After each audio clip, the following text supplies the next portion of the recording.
بسم اللہ الرحمن الرحیم۔ السلام علیکم ناظرین، فدا عادل آپ کی خدمت میں حاضر ہے۔ بات ہوگی آج پاکستان اور افغانستان کے تعلقات کے حوالے سے۔ ایک بڑا انٹرویو کیا ہے سینئر صحافی طاہر خان صاحب نے خلیفہ سراج الدین حقانی کا۔ یہ آپ کو پتہ ہے وزیر داخلہ ہیں افغانستان کے، مولوی جلال الدین حقانی کے صاحبزادے ہیں، اور ان کو مانا جاتا ہے کہ ان کا دوسرا نمبر آتا ہے شیخ ہیبت اللہ اخندزادہ کے بعد۔ اور جو مشرقی افغانستان ہے، جو مشرقی صوبے ہیں یا وہ صوبے ہیں جو پاکستان کے ساتھ متصل ہیں، یہاں پہ حقانیوں کا بڑا ہولڈ ہے۔ آپ کو پتہ ہے ماضی میں حقانی نیٹ ورک کی اصطلاح بھی استعمال ہوتی رہی ہے۔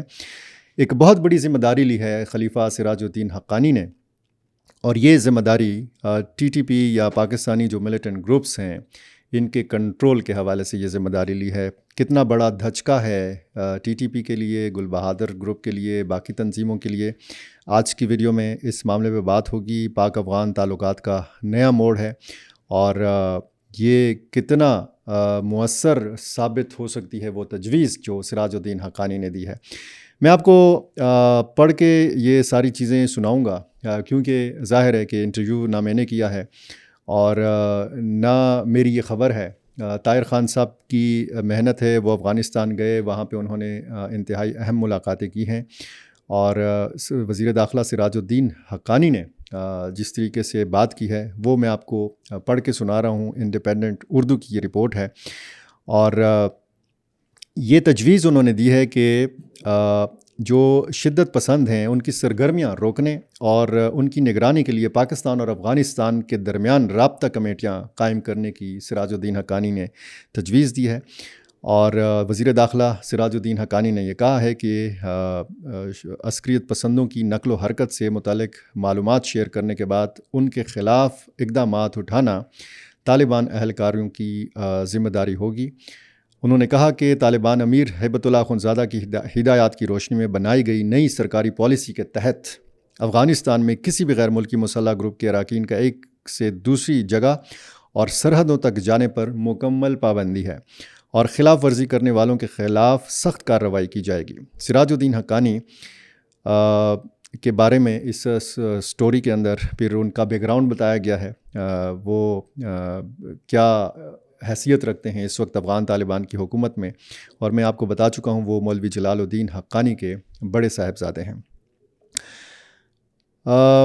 تحریک طالبان پاکستان اس کا نام لیا جاتا ہے اور بہت زیادہ لیا جاتا ہے، اور اس حوالے سے یہ جو انٹرویو ہے اس میں کچھ اعترافات بھی موجود ہیں۔ آگے چل کر میں آپ کو وہ بھی بتاتا ہوں کیونکہ اسی سٹوری کا حصہ ہے۔ جب پوچھا گیا کہ پاکستان کو شکایت ہے کہ طالبان حکومت پاکستانی عسکریت پسند گروپوں کے خلاف عملی اقدامات سے انکار کرتی ہے، تو ان کا جواب تھا، میں نے پاکستان کو اس لیے کمیٹیاں بنانے کی تجویز دی ہے، اس معاملے پر ایک مفاہمت کی ضرورت ہے تاکہ اعتماد کی فضا پیدا ہو۔ مسائل کے حل کے لیے ایک میکانزم بنانے کی ضرورت ہے تاکہ آگے جایا جا سکے۔ البتہ انہوں نے کہا کہ ان کی اس تجویز پر پاکستان کے جواب کا انتظار ہے۔ پاکستان اور کالعدم تحریک طالبان پاکستان کے درمیان افغانستان میں مذاکرات فریقین کی سخت شرائط کی وجہ سے ناکام ہو گئے تھے۔ اچھا، یہ انڈیپینڈنٹ کی جو سٹوری ہے اس میں یہ لکھا گیا، یہ الفاظ سراج الدین حقانی کے نہیں ہیں، یہ بیک گراؤنڈ بتایا جا رہا ہے۔ عمران خان حکومت کے خاتمے کے بعد اسلام آباد نے مذاکرات کی پالیسی ختم کر کے ان گروہوں کے خلاف جنگ کا اعلان کیا تھا۔ یہ پالیسی اب بھی جاری ہے۔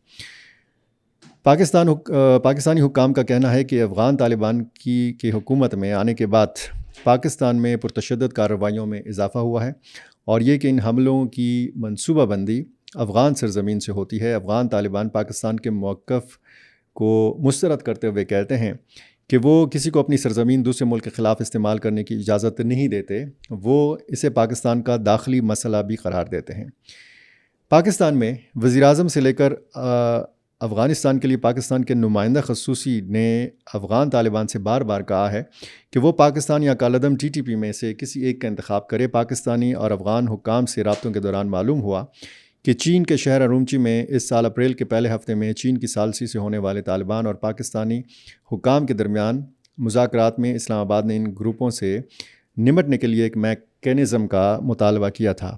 اس کا مزید اصرار ہے کہ افغان طالبان پاکستانی عسکریت پسندوں کے خلاف قابل تصدیق اقدامات اٹھائے، جن میں ان کو غیر مسلح کرنا یا مارنا، پاکستان کے حوالے کرنا، ان کے محفوظ ٹھکانوں کو ختم کرنا اور سرحدی علاقوں سے دور رکھنا شامل ہیں۔ سراج الدین حقانی نے کہا، اب اس کے بعد پھر سراج الدین حقانی کی بات شروع ہوتی ہے کہ انہوں نے کہا کہ افغان حکومت نے اپنے وسائل سے پاکستانی گروپس اور ان کے خاندانوں کے لیے سرحدی علاقوں سے دور 2000 مکان بنائے ہیں۔ اب اس پہ بات ہوتی ہے، اب ظاہر ہے کہ ایک بڑا اعتراف ہے، 2000 مکان انہوں نے اپنے لیے نہیں بنائے، ان پاکستانی شہریوں کے لیے بنائے ہیں کہ جن کے حوالے سے یہ کہتے ہیں کہ یہ پاکستانی مہاجرین ہیں، پاکستان کہتا ہے کہ یہ دہشت گرد ہیں۔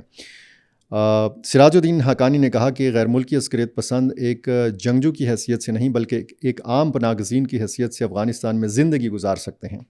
اگر کوئی مسلح نقل و حرکت کرے گا تو گرفتار ہوگا اور ان کو قانونی کارروائی کا سامنا کرنا پڑے گا۔ سرحدیں کنٹرول ہوں گی اور کوئی ان سے گزر نہیں سکے گا۔ کنٹرول کی ذمہ داری میں لیتا ہوں۔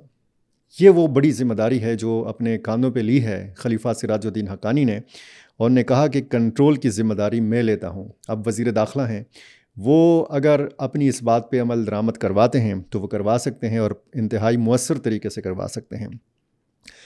اچھا، اس سے پہلے افغان طالبان نے کہا تھا کہ پاکستانی گروپس کا ساتھ دینے پر سینکڑوں افغان طالبان کو گرفتار اور عدالت سے انہیں سزائیں بھی دلوائی گئی تھیں۔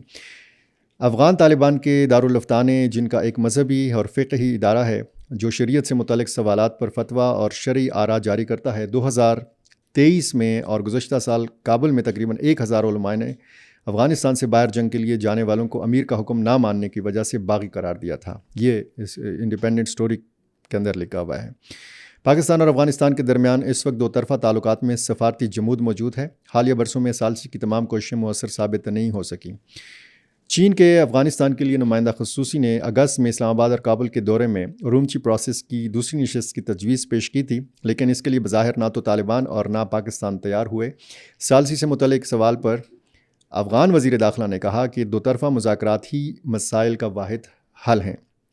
دونوں ہمسایہ ممالک کے درمیان کشیدگی کی وجہ سے مشترکہ سرحد بھی 10 ماہ سے بند ہے۔ سراج الدین حقانی نے کہا کہ ان کی حکومت نے ایک دوسری کمیٹی بنانے کی تجویز بھی پیش کی ہے تاکہ تجارت میں مشکلات کے حل، ٹرانزٹ کی بحالی اور راستے دوبارہ کھولنے سے متعلق مشورے کیے جا سکیں، کیونکہ راستوں کی بندش نے دونوں ممالک کے تاجروں کو شدید مالی نقصان پہنچایا ہے۔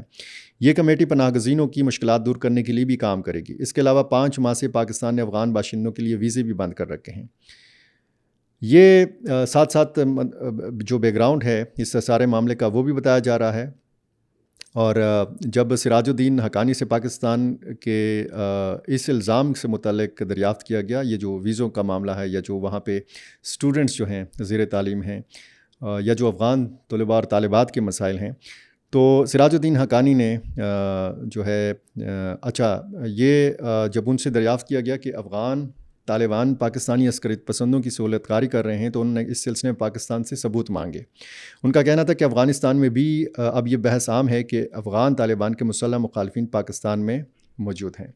سراج الدین حقانی کا جو یہ موقف ہے، اس کے بارے میں پاکستانی عسکریت پسندوں اور افغانستان کے ساتھ جنگ ایک ہے، یہ ان کے سامنے سوال رکھا گیا کہ یہ ایک موقف ہے کہ پاکستانی عسکریت پسندوں اور افغانستان کے ساتھ جنگ ایک ہے۔ سراج الدین حقانی کا کہنا تھا کہ ہم اس موقف سے متفق نہیں ہیں۔ پاکستانی عسکریت پسندوں کو روکنے کے لیے یہ ظاہر ہے کہ نظام کی جو ایک تجویز ہے، اس حوالے سے یہ اسی سٹوری کے آخر میں لکھا گیا ہے کہ کابل میں قابل اعتماد ذرائع کا کہنا تھا کہ وزارت داخلہ نے انٹیلیجنس ادارے GDI اور وزارت دفاع نے ایک مشترکہ کمیٹی بنائی ہے جس کو چیک پوائنٹس پر پاکستانی عسکریت پسندوں کو روکنے کی ذمہ داری دی گئی ہے۔ ذرائع کا یہ کہنا تھا کہ ان چیک پوائنٹس پر اگر کوئی پاکستانی طالبان مسلح آتا ہے تو ان کو تحقیقات کے لیے حراست میں لیا جائے گا اور اس سے اسلحہ لے لیا جائے گا۔ اسی سٹوری کا حصہ ہے کہ ایک پاکستانی عہدیدار سے افغان طالبان کے اقدامات سے متعلق پوچھا گیا تو انہوں نے کہا کہ پاکستان کا موقف بالکل واضح ہے جو افغان طالبان کو معلوم ہے۔ نام نہ بتانے کی شرط پر پاکستانی عہدیدار نے کہا کہ جب تک افغان طالبان پاکستانی گروپس کے خلاف عملی اقدامات نہیں اٹھاتے، تعلقات معمول پر نہیں آ سکتے۔ ہم نے افغان طرف سے ان اقدامات کے لیے ایک روڈ میپ کا مطالبہ کیا ہے کہ وہ 1 ماہ میں عسکریت پسندوں کے خلاف کیا اقدامات اٹھائیں گے۔ ہم صرف بیانات سے مطمئن نہیں ہوں گے، اور ہم نے ثالثوں کو بھی طالبان کے لیے یہ پیغام دیا ہے۔ سراج الدین حقانی کی رابطہ کمیٹیوں کی تجویز کتنی قابل عمل ہے اور پاکستان کے لیے قابل قبول ہے یا نہیں ہے، یہ ابھی تک واضح نہیں ہے۔ انتہائی اہم باتیں ہیں اس انٹرویو میں، انتہائی بڑے اعترافات ہیں۔ یہ بیانات آتے رہے ہیں افغان طالبان کے، ذبیح اللہ مجاہد کے، کہ جی پاکستانی ملیٹنٹس گروپ افغانستان میں موجود نہیں ہیں، لیکن اس انٹرویو میں 2000 مکانات کی تعمیر کی بات اور ان کی ری لوکیشن کے حوالے سے بات، ان کو غیر مسلح کرنے کے حوالے سے بات، شیخ ہیبت اللہ اخندزادہ کے احکامات کا حوالہ، اس فتویٰ کا حوالہ، بہت ساری چیزیں ہیں۔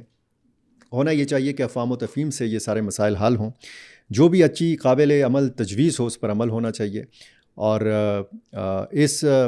یہ جو بلیم گیم ہے اس میں پڑے بغیر اگر آگے بڑھا جائے، اگر اس قسم کی کوششیں، ظاہر ہے کہ ہم بیانات سنتے ہیں اور اس پر تبصرہ کرتے ہیں، تجزیہ دیتے ہیں، پھر جب اس طرح پاکستانی صحافی جاتے ہیں وہاں پہ آپ خود جب معلوم کرتے ہیں، براہ راست جب آپ سوال رکھتے ہیں، اس کا جواب آپ حاصل کرتے ہیں، اس قسم کی سٹوریز آتی ہیں، اور یہ اس میں بہت پازیٹیو چیزیں ہیں۔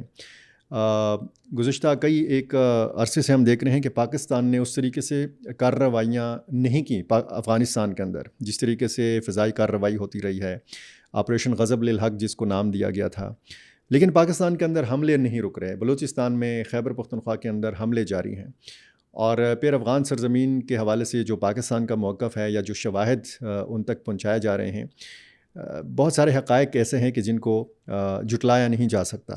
اب اگر اعتراف موجود ہے تو اگر یہ مانا جا رہا ہے، اگر ماضی میں بھی ٹی ٹی پی کے ساتھ افغان طالبان کی ثالثی میں مذاکرات ہوئے ہیں اور کابل کے اندر ہوئے ہیں، تو پھر پیچھے جتنا بھی نقصان ہوا ہے، دو طرفہ نقصان ہوا ہے، آگے بڑھا جائے، آگے دیکھا جائے اور یہ دیکھا جائے کہ یہ مسائل حل کیسے ہو سکتے ہیں۔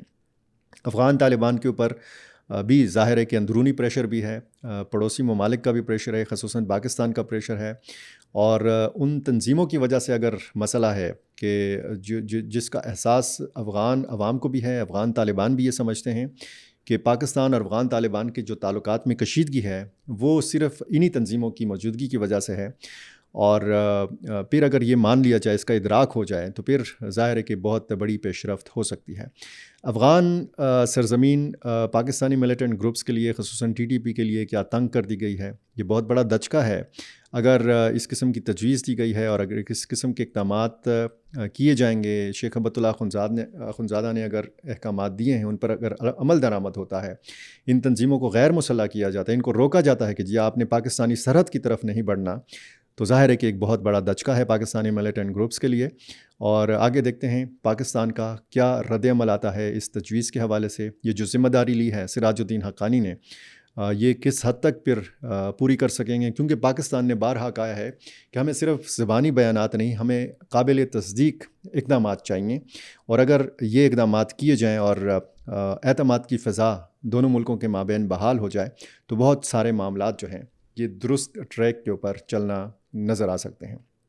میرا چینل آپ نے ابھی تک سبسکرائب نہیں کیا، یہ کر لیجئے، مجھے اپنی رائے سے ضرور نوازا کیجیے۔ بہت شکریہ۔